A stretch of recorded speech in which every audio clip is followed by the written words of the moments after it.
दरमा पाइबा दरमा को खर्च करवा एवं संचय करवा तारि ऊपर गोटे प्रश्न अच्छी इंटरेस्टिंग प्रश्न समाधान करवा। सरोज ता दरमार 80% खर्च करे मात्र जेतेबेले ता दरमा 25% बढ़ीगला खर्च 15% बढ़ीगला तेबे सरोज केते शतकड़ा संचय करिवो तामाने वर्तमान केते शतकड़ा संचय करिवो। देख सरोज दरमा पाउची दरमा को आमे केते मानि नबा 100%।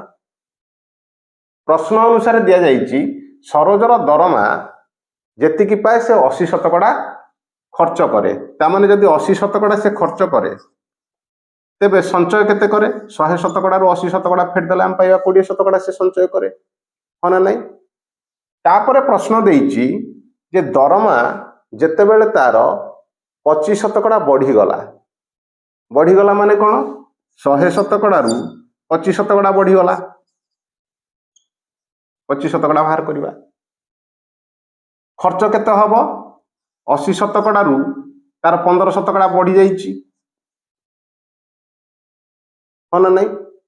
एवं संचय केते करिवो संचय तो 20% थिला ये भी निश्चित भाव में बढ़िवो तेबे केते बढ़िवो ताकु नै गले हमें x बुझिहला ना नहीं। तेबे ये हला दरमा ये हला खर्च ये हला संचय ताकु फेडी दबा बुझिहला ना नहीं।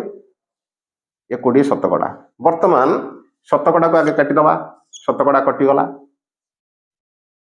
ये रहिला 20 ये रहिला 80 ये रहिला 100 सब तक 20 रे काटी दबा 20 रे काटले केते हे जीवो 1 x रहिला 20 रे आकु काट देले 20 चो 80 20 को आकि काट देले केते हबो 20 50 100 तबे 25 50 125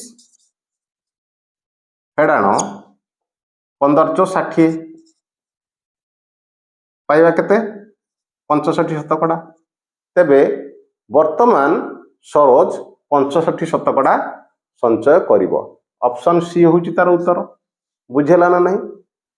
समाधानटी जदि बुझी पाइल तेबे लाइक शेयर कमेंट करिवो एवं सब्सक्राइब भी करनबो। Thanks for watching.